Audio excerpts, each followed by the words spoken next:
Oui, bonjour à tous. Merci à l'association BFC Nature pour donner l'occasion à un gros céréalier de parler. Donc, je vais vous parler des cultures sous prairie, donc avec un exemple sur une ferme et des perspectives de questionnement scientifique. Donc, la ferme, elle a été créée, elle est travaillée par un couple, donc c'est Mélanie et Jean-François Petit. Que je qualifie d'agriculteurs indisciplinés, parce qu'ils ont osé des choses à l'échelle de la ferme que peu auraient osé de faire en petit test sur des petites parcelles. Et puis moi, qui suis un chercheur indisciplinaire, qui cherche à m'associer à la ferme, indisciplinaire, se dire que je suis expert de rien, pratiquement. Je m'inspire pour cette terminologie d'un petit travail de philosophie sur la sérendipité et l'indisciplinarité. Donc la sérendipité, je ne connaissais pas avant de lire cet article. Donc c'est l'art de découvrir des choses que l'on ne cherchait pas. C'est pas si simple. Et l'indisciplinarité, c'est un savoir-être qui facilite la chose. C'est assez intéressant à lire. Donc sur la ferme, ce qu'on fait depuis 5 ans, c'est ça. Nous, on pense que c'est révolutionnaire. Je ne sais pas ce que vous en pensez d'après cette photo. Ça n'a pas l'air si impressionnant que ça. Donc on a 2 cultures en même temps. Donc on a une luzerne qui est là depuis 4 ans. Donc c'est une prairie. Donc ça veut dire que le sol n'a pas du tout été travaillé pendant 4 ans. Enfin, pratiquement, il n'a pas été travaillé depuis 13 ans parce que Jean-François et Mélanie étaient en agriculture de conservation des sols avant. Maintenant, ils le font en biologique. Et donc, dans cette luzerne de 4 ans, un blé d'hiver a été semé en direct. Donc, c'est les lignes que l'on voit là. Et on voit assez peu d'adventices, notamment nous, le plus gros problème pour les cultures, pas pour la nature, c'est le régras ou l'ivraie, qui, si ça devient dominant, on n'a plus de blé à la fin. Et la luzerne est très bonne pour contrôler ce régras. Donc c'est un peu notre désherbant. C'est une plante qui nous fait le travail à notre place. On peut le faire aussi avec du trèfle blanc, qui est aussi très efficace pour gérer les graminées pérennes. Et puis là, on a un exemple de la phase, on va dire, pré-moisson d'une avoine d'hiver qui a été semée dans du trèfle blanc. C'est joli. Donc c'est pareil, là, cette parcelle n'a pas été travaillée depuis 5 ans. Alors, on peut voir beaucoup d'avantages agronomiques à ce système de culture. Donc on va avoir une bonne structuration du sol. On utilise souvent des légumineuses comme prairie, donc on va avoir une captation d'azote qui va ramener de l'azote dans le système sol. On a une action anti-graminée qui nous intéresse particulièrement comme agriculteurs qui n'aiment pas les mauvaises herbes. Et puis, a priori, ça va être quand même assez intéressant pour la question de biodiversité des sols et sur le sol. Par contre, on a quelques difficultés. Ce n'est pas un système que au point. On a des rendements un peu aléatoires et pas très hauts, donc on ne nourrit pas la planète avec ce système-là. On a notamment des compétitions racinaires et aériennes que l'on ne contrôle pas et que l'on ne connaît pas. Donc on ne sait pas sur quelles ressources exactement ou à quel moment. Donc là, ici, on a quand même une forte présomption de compétition dans le mois précédant la moisson, parce qu'on voit que le trèfle est très vert, très vigoureux. Et donc il a certainement pris des choses dans le sol qui ne sont pas allées pour remplir les grains d'avoine. On apprend par l'erreur. C'est le côté courageux de la chose ou peut-être un peu stupide. Donc là, c'est une parcelle de 20 hectares où on a fait 4 bandes avec différents tests. On fait des tests à grande échelle pour être sûr de savoir le faire avec la mécanisation des gros céréaliers. Donc là, on a une parcelle qui a été semée sans prairie, qui est donc juste avec un petit grattage de sol pour préparer le terrain. Ça ressemble à un champ de blé classique. Là, c'est un blé qui a été semé dans la luzerne. C'est la meilleure parcelle de l'exploitation. C'est des limons assez profonds. Et au printemps, il y a un moment, tout était à cette hauteur-là à peu près, à 1,50 m, et c'était vraiment un tapis végétal de luzerne et de blé. Le problème, c'est que la luzerne, elle ne se tient pas très bien, et il y a eu un petit orage en fin de printemps, et tout a été couché. Donc ça, c'est un peu galère à récolter après, mais on a pu récolter. Ça fait rigoler les voisins aussi.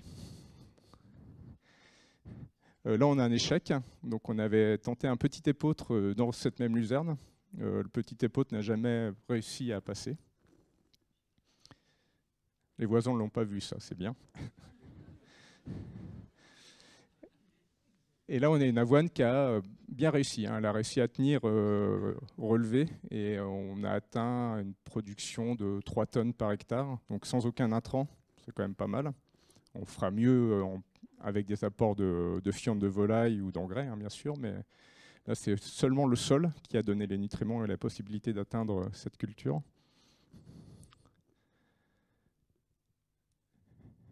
Donc, le nom commercial de la ferme, c'est la ferme vivante. Donc, parce qu'on veut travailler sur la vie des sols et de l'écosystème pour devenir productif. Bon, juste 2-3 exemples. Il y avait pas mal de coccinelles en début mars, dans les champs. Ça, on est dans une grande parcelle de 40 hectares où il n'y a pas de haies autour, donc ça vient vraiment de la permanence du système sol qui n'est pas travaillé.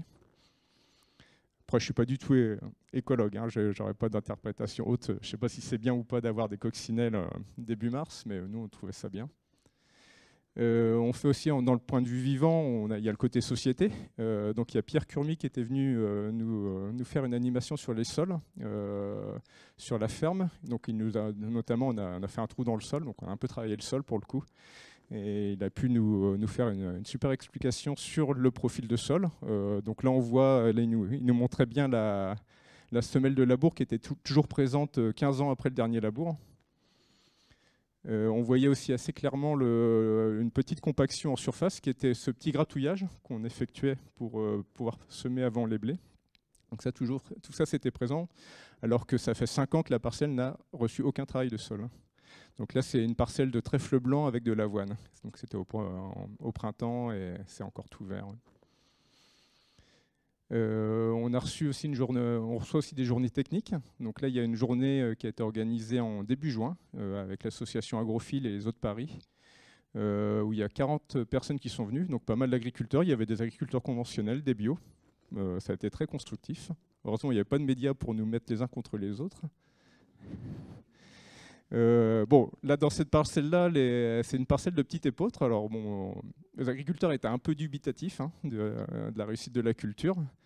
Donc, cette parcelle venait juste d'être essimée. Donc, l'essimage, c'est qu'on fait une fauche au-dessus de la culture pour retirer tout ce qui dépasse. Donc, toutes les adventices ou dans notre cas, la prairie. Donc, on avait des brins de luzerne ou des brins de sainfoin qui étaient en fleurs, qui dépassaient. J'aurais dû prendre une photo avant ça, mais j'y ai pas pensé. C'était tout rose, un peu violacé. Donc là, ça venait d'être essimé, puis on a l'impression que la culture était sale, était foutue. Et je suis repassé une semaine après, et ça avait explosé. Donc on a eu l'impression que ça faisait comme un effet fertilisant. Donc là, il y a quelque chose qui se passe dans le sol que l'on ne comprend pas. Comme s'il y avait eu un échange entre la fauche. La fauche a été faite peut-être à 30-40 cm de hauteur. Ça a été fait à un stade particulier de la culture, donc quand le petit épeautre est en face des piaisons.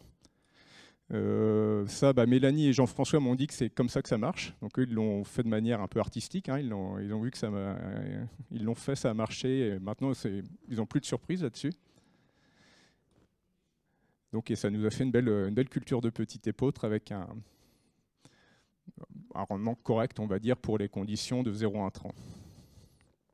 Enfin, même très bon d'ailleurs, pour cette année. Alors, dans cette agronomie, on s'inspire des sols de prairie. On a une prairie, on cultive, même les céréales qu'on cultive viennent des prairies, ça ne vient pas des forêts. Les sols des prairies, c'est pas si vieux en fait. Ça a commencé à évoluer il y a une dizaine de millions d'années. Et c'était donc une coévolution entre des graminées avec des racines profondes. Donc là, c'est des plantes des grandes prairies nord-américaines, le switchgrass le Big Blue Stem. Et ça, c'est le gazon qui a été mis en comparaison pour voir les systèmes racinaires. Et ça a été une coévolution entre ces plantes et des grands mammifères herbivores qui ont entretenu et empêché la forêt de revenir. Et ça, ça a permis de mettre en place les sols les plus fertiles du monde. Donc ça, c'est un exemple de sol noir de steppe. C'est les sols qu'on retrouve en Ukraine, qui sont hyper fertiles et blindés de matière organique. Là, on a peut-être 5 à 10% de matière organique sur 1 mètre de sol. Donc tout le monde veut ce genre de sol pour faire de l'agriculture. Et quelque chose qui est mal compris dans la formation des sols en général d'ailleurs, mais aussi peut-être encore plus dans les sols de prairie, c'est l'action des exudations racinaires. Alors, ça a été brièvement mentionné hier. Donc l'exudation racinaire, c'est des exudats qui ressortent par les racines et qui nourrissent la microbiologie du sol au niveau des racines. Et les bactéries, elles font des choses. On ne sait encore pas exactement quoi ni comment, mais il y a des processus de minéralisation de la matière organique qui se passent, et il y a aussi des processus de formation de la matière organique stable dans le sol. Donc on a deux effets un peu antagonistes. Donc d'une, on a un apport de matière organique qui va servir principalement à augmenter la biobase bactérienne. A priori, ça c'est bien. Ça va permettre aussi de bien lier le complexe argilo-humique. Et d'un autre côté, on a une augmentation brusque du taux de minéralisation. Donc c'est la dégradation de la matière organique du sol. Ce qu'on appelle l'effet priming effect en anglais. Donc ce qui va diriger ça, il y a plusieurs facteurs. Il va y avoir la température, l'oxygène, l'humidité, le pH et sans doute aussi la physiologie végétale. Donc je vais faire une petite étude bibliographique là-dessus pour la suite. Là, c'est juste un petit exemple qui est tiré d'un documentaire Arte. On voit une racine de chicorée à 1,50 m de profondeur et on voit que c'est foncé autour de la racine. Donc on a une accumulation de carbone autour de la racine. C'est lié à cet effet d'exudation racinaire. Un autre exemple, c'est un champ de luzerne, c'est une étude chinoise. C'est un champ de luzerne qui a stocké en 7 ans 24 tonnes de carbone par hectare, ce qui est beaucoup. Et on voit que l'augmentation de carbone dans le sol a été bien plus marquée en profondeur, entre 1 et 2 mètres de profondeur. Donc ça ne vient pas de la matière organique qui est arrivée par la chute de la matière organique qui venait de la partie supérieure. De plus, cette partie supérieure avait été exportée de toute façon, donc ça vient forcément des racines. Alors ça peut être la dégradation des racines mortes, ça peut être l'exudation racinaire. 2-3 autres articles sur le sujet. Donc les exudats racinaires seraient a priori 2 à 13 fois plus efficaces pour former de la matière organique liée, donc de la matière organique stable dans le sol. Ça a été fait juste sur l'horizon 0,30 cm de profondeur, parce que c'est toujours très compliqué d'aller plus en profondeur. Il faut se mettre en partenariat avec une entreprise de BTP. Un autre effet intéressant, c'est que la défoliation des plantes, donc c'est peut-être un peu ce qu'on a fait sur notre champ de petite épeautre où on avait coupé la luzerne et le sainfoin au-dessus. La défoliation peut doubler l'exudation racinaire et quintupler le taux de minéralisation. Donc on va fortement dégrader la matière organique autour des racines, mais ceci, ça va relarguer des nitrates, du phosphore et des éléments disponibles pour la pousse des plantes. C'est un effet peut-être fertilisant. Ça a été monté dans un contexte, pareil, les Chinois sont assez actifs sur ce genre de recherche.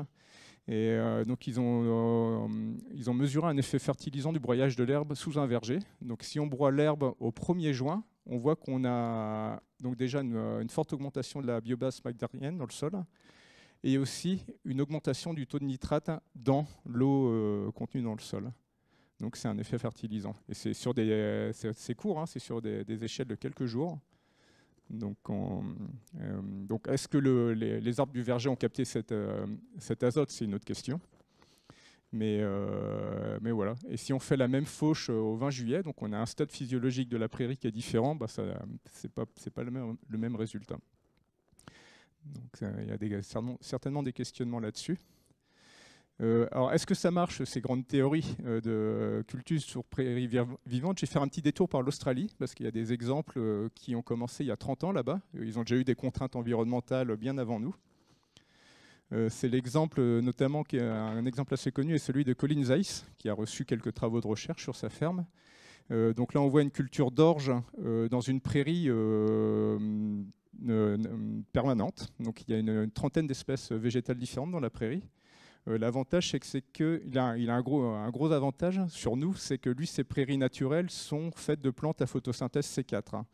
Alors, je ne vais pas m'épandre sur la photosynthèse C4, mais c'est une photosynthèse qui ne fonctionne que par température chaude. Donc, c'est des plantes qui poussent qu'en été. Donc, l'orge, c'est une culture d'hiver. Donc, il y a un cycle quasiment opposé entre les deux.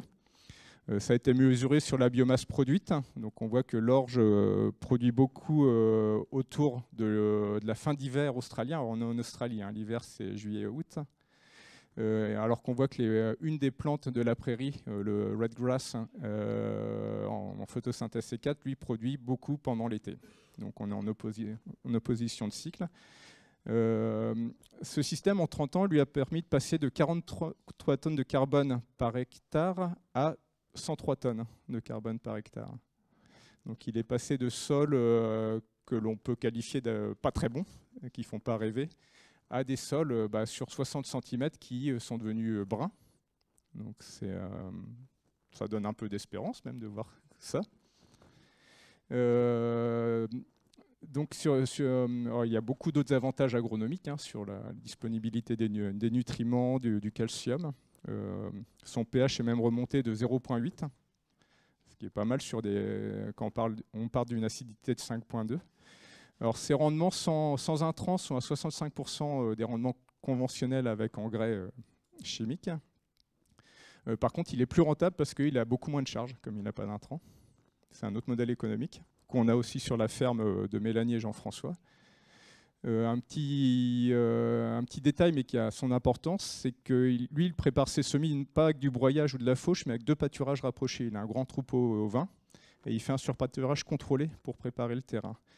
Ça, c'est peut-être un signe que nous, on oublie un peu le côté animal de la prairie, le côté pâtureur.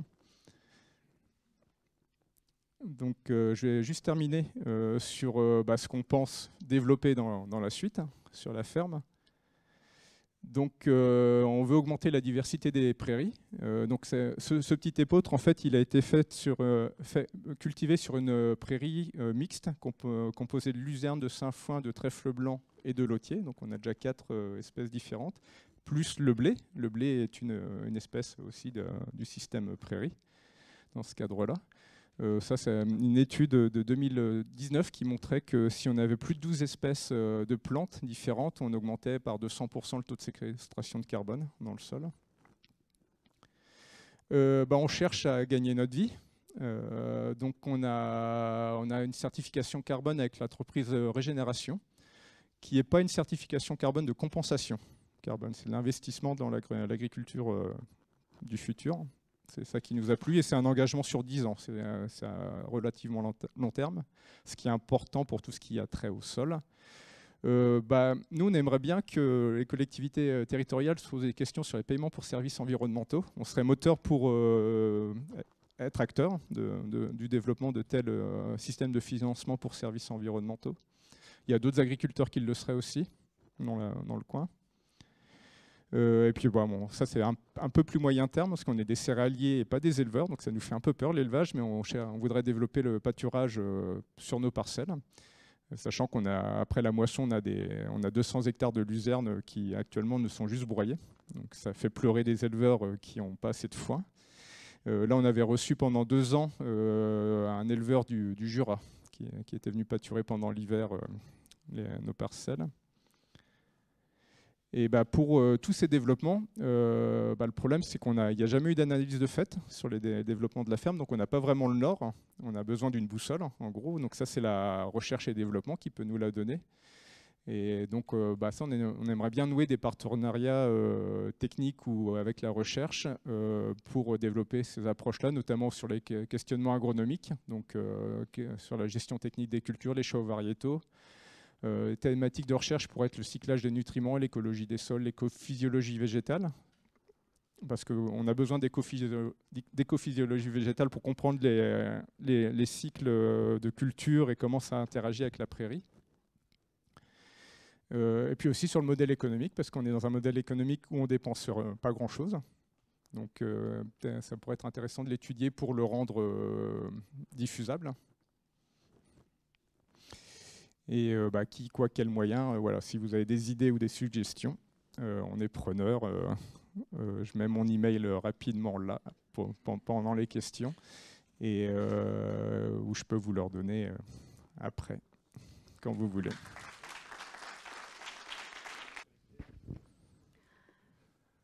Merci. Moi,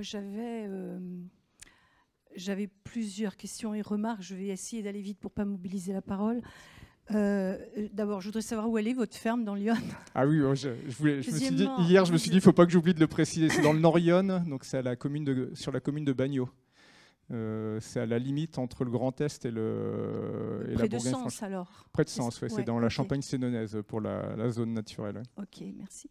Après, vous avez évoqué que effectivement, ce type d'agriculture ne pouvait pas nourrir la planète. Ça, bon, s'en douter un peu, mais est-ce que ça peut nourrir son bonhomme, c'est-à-dire le couple qui travaille actuellement? Bon, vous avez un peu répondu dans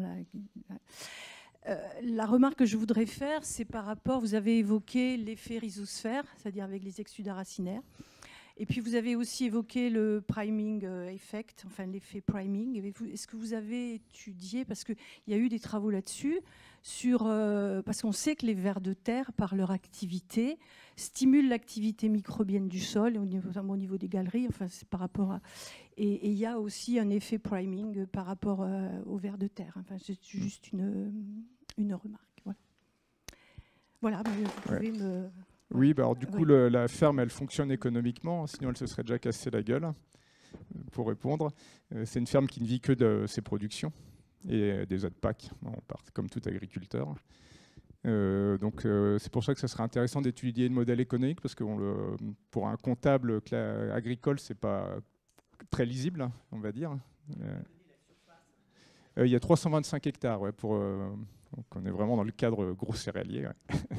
C'est aussi un modèle donc, qui est possible sur tout type de ferme. Hein. Y a pas avec la mécanisation actuelle, hein, ça ne pose aucun problème. C'est même moins de travail, hein, parce qu'on fait que semer. Il y a un peu d'essimage pour tailler la prairie et on récolte. Il n'y a pas grand-chose d'autre à faire en plus. Et c'était quoi les vers de terre? Oui, ça, il n'y a aucune analyse qui a été faite sur la ferme. Hein. Donc, il n'y a pas de moyens humains ni matériels, hein, pour faire ça. Donc, pour ça qu'on est en recherche de partenariat. Moi, je ne me paye pas en étant chercheur indisciplinaire sur la ferme, par exemple. Mais... Oui, j'avais envie de partager déjà. Merci beaucoup, parce que on sent vraiment il y a de la vie dans tout ce que vous racontez. Nous, on fonctionne beaucoup avec les engrais verts et effectivement, on a beaucoup d'espoir par rapport à ça. Et on a fait des essais en fait avec la Ferme de Noé, qui est une association qui travaille sur les semences anciennes. Et par rapport au trèfle blanc en fait et au blé, nous on a fait un essai avec le blé et du trèfle incarnat, du trèfle rouge. Et comme c'est une culture annuelle, elle disparaît. Et du coup, après, il y a le blé qui peut... il n'y a plus ces problèmes, en fait, que vous évoquiez. Donc voilà, je voulais juste partager ça. Oui, mais il faut le ressemer, du coup, le trèfle incarnat chaque fois. Voilà. En fait, le régras va prendre beaucoup de place dans ce système-là, donc il faudra travailler le sol en fonction. Ouais. C'est vraiment la pérennité. Hein, le régras est une plante pérenne, donc peut-être la seule manière, c'est de réfléchir en plante pérenne pour pouvoir jouer avec, on va dire.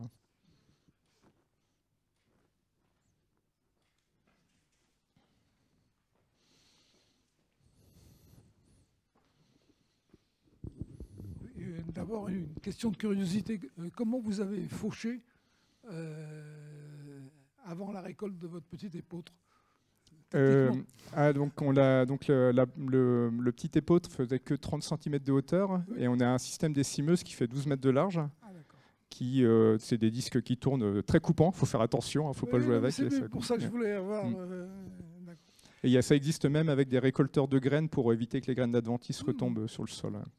Et deuxième question, la plus générale, vous n'avez pas cherché à avoir des contacts avec les organismes de recherche-développement où ils vous ont claqué la porte au nez? On a des contacts donc, avec quelques... Il y avait deux chercheurs INRA qui étaient venus à la journée technique sur la ferme. Donc on est resté en contact. On est en contact donc, avec deux associations de Lyon. Donc il y a le Ruban Vert et le CPIE. Lyon-Nièvre, et dans lequel il y a un agriculteur assez actif qui est sur le côté un peu plus recherche, qui est Vincent Lefebvre. Donc on discute ensemble pour essayer de monter un projet sur le sujet. Et les instituts techniques, Arvalis en particulier, sur l'agronomie J'ai pas eu de contacts qui ont pris. Parce que je pense qu'ils seraient, sincèrement, je pense qu'ils seraient intéressés sur ces problèmes, parce que vous êtes novateur et puis vous posez en tant qu'agronome, vraiment les bonnes questions. Oh ça, on espère. Mais oui, non, j'avais contacté quelqu'un d'Arvalis pour la journée technique, mais la personne n'a pas pu venir. Ouais, oui, c'était donc, mais il faudrait peut-être forcer un peu plus la réunion. Ouais, c'est pas très loin en plus. Hein, donc,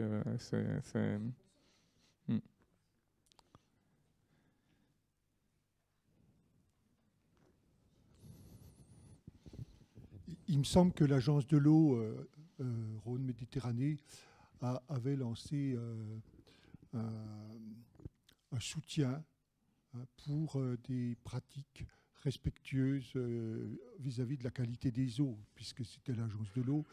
Mais peut-être vous pourriez regarder les propositions que fait l'agence de l'eau. Je ne sais pas laquelle c'est. Haute-Paris, oui. C'est Seine-Normandie et puis plus spécifiquement, c'est Haute-Paris proche. Mais oui, alors Seine-Normandie, j'ai juste compris je viens juste de comprendre la différence entre Haute-Paris et Seine-Normandie. Bon, quand on est agriculteur, on ne comprend pas tout, hein, tout de suite. Donc, alors, les Hauts-de-Paris, on a des contacts directs avec eux. C'est eux qui ont financé la journée technique sur la ferme, d'ailleurs. Par contre, on n'est pas inclus dans leur zone de captage, donc on n'a pas d'aide spécifique de leur part. Ouais. Mais je ne sais pas si c'est la question. Ouais, oui. Alors, les Hauts-de-Paris ont mis en place un paiement pour service environnemental avec les agriculteurs présents sur les zones de captage. Ouais. Et ils l'ont fait avec les agriculteurs. Hein. Le dispositif, la mise en place était très intéressant, mais c'est limité aux zones de captage. Hein. Bon. Ouais, juste un petit mot, là, le couvert permanent de Fabacé, ça, vous ne savez pas à terme ce que ça fera, ça? Alors, ça, c'est une bonne question, la permanence. Combien de temps on va pouvoir tenir dans ce système? Donc, on a des prairies qui commencent à perdre des têtes en termes de luzerne ou autre. Et on commence à remettre un quart de dose de semences à la volée chaque année dans ces prairies-là, pour essayer de ramener des nouvelles plantes. Bon, logique. Bon, on va peut-être faire une petite pause alors. Hein? Combien de temps, chef?